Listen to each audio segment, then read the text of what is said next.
Hello everyone, welcome back to another Jurassic World Evolution 2 video.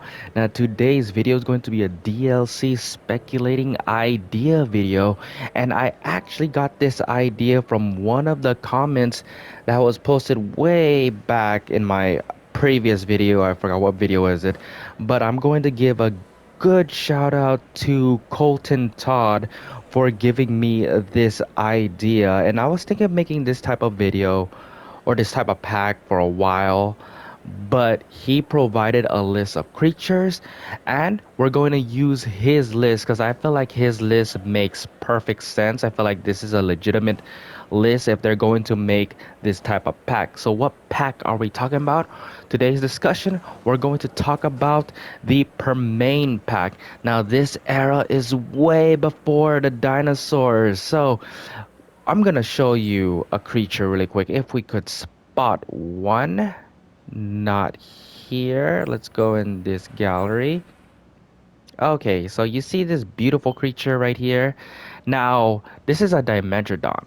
Now, for those who do know, there's a lot of people who don't know, but they do seen or familiarize this creature. You've seen it in media, you've seen it in these plastic toy bags in the dollar store.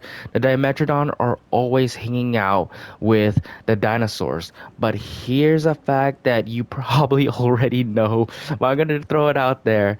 Dimetrodon isn't a dinosaur, nor is a creature that lived in the Mesozoic era where the dinosaurs roam, which means that this guy right here opens the gates, the forbidden door for this game, the possibilities of any animal, whether it's from the Permian or the Cenozoic, that's outside from the Mesozoic era. So, which means that it is possible that we're going to get more animals outside of the Mesozoic, and we're going to discuss an era that not a lot of people know or a lot of people ever heard of. And even me, I hardly even study these creatures as well. So we're gonna go deep dive into the potential of a Permain pack. Okay, so this discussion of the pack that I felt like it's not going to be a huge DLC. I mean, of course, we're gonna get some add-ons, we're gonna get some free updates, but I don't think it's going to be something related to the era that we're going to be discussing. I feel like this pack is going to be a creatures pack only. Now, Colton Todd list only four creatures, which makes sense. So far in this DLC that we had in the past previous months, there's only four species of dinosaurs. So I think this is going to apply here, but I'm gonna throw in my creatures here and there. But he picked the four, so we're gonna discuss those four, break it down, and see if it is possible. So we're going to start with the creatures right away, no add-ons, just the creatures, and we're gonna discuss our first creature. Okay, so the first creature we're going to talk about is the Adaposaurus. Now, looking at the picture, the structure of the Adaposaurus is quite similar to the predator counterpart, the Dimetrodon, but they're exact opposite.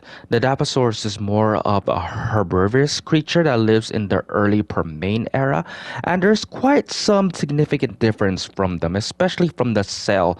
The Adaposaurus has more of, you could say, like an oval type of cell that kind of curves back at the end, while the Dimetrodon is known as their upward U-shaped cell. The Dimetrodon is more of the apex predator and quite possibly hunt the Adaposaurus as its prey. Now, I feel like this creature does make sense to be in the pack because it is a quietly rare known creature, and people would hear about the Adaposaurus in possibly the most underrated series in the BBC, The Walking with Monsters. So Yeah, the structure of it is more like a lizard appearance more than the like the dinosaur-like appearance of the Dimetrodon. So there's some difference in their appearance-wise. But I agree. I felt like Adaposaurus would fit perfectly in this pack. My cat is really bothering me right now. But yes, Inostrancevia, one of the Gorgonopsids, I think the largest Gorgonopsid, I might be wrong, I might be wrong, but Inostrancevia is the apex predator of the late Permian. Way before the Dimetrodon, they took over as the apex predator. And you look, just look at the creature. It's so describing as an alien. It doesn't look so real. It has this canine-like feature. It looks like a dinosaur, but it's not a dinosaur. It looks like it should come in like in an Alien franchise. It's so bizarre looking, but we're just getting started. This is one of the bizarre creatures, but there's nothing I could say is yes, we need Gorgonopsids in this game. Now we're going to the bizarre of the bizarre, the Mosschops. And I'm not talking about the Pokemon. I'm talking about this guy. Now, the first appearance you could see, oh, it's a carnivore because of the dinosaur-like look. But again, it's not a dinosaur. But it's not a carnivore. It's a herbivore. And it mainly live like around in the swampy water. So you could think of it like a hippo. It's a herbivore, but it's really, really dangerous. Now, as the body type, like you can't really describe what it looked like. It has this huge, thick, sturdy body figure, so it's not meant for them to like run. So I don't think carnivores or any predators at the time would actually try to get foot with this behemoth of a creature. But yeah, when I think of Permain or like some sort of the cow of of their era, I think of the Mosschops. And yeah, I agree as well. This is look like a shoe-in creature that would have been in the pack. So yeah, Mosschops. Then we come into the weirdest of the weird, Esteminosuchus, the crown crocodile. Yep, you can't get any bizarre of this looking thing, and I'm still figuring out how this creature lives the same world that we lived in. But just look at that face. It's not even a mother would smack, but it's a omnivorous, so it basically eats plants and possibly other small little creatures or fish since they are mainly around the water. So, again, crocodile, I mean they're not related to crocodile, but it mean crown crocodile. And you could see a weird, bizarre. I have nothing else to say about but just looking at it. But I feel like it's a very, very popular creature, and I think it would be good to have this creature in the game. So those are Colton Todd's four picks, and I believe it's a really, really good um list. It makes sense. I feel like those are very shoo-ins. Some creatures that I could add in is, of course, Structosaurus is a huge behemoth of a creature that lives right in the late Permian and possibly in the early Triassic. I might be wrong, but they're like basically the cows of the era. And this is actually a pretty good list.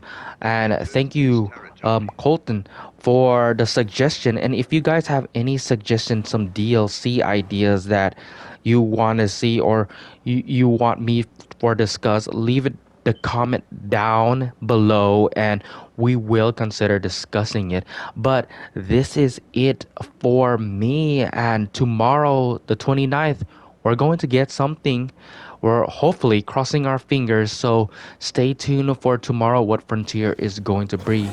But that's it for me. Like this video if you like it. If you have any suggestions for this pack, leave it down in the comments below. I'm pretty sure there's a bunch of creatures that we miss, but yeah, leave it down and subscribe to my channel. I post Jurassic World Evolution 2 content. I do park builds, some DLC discussions, so please consider subscribing. And yeah, this is it.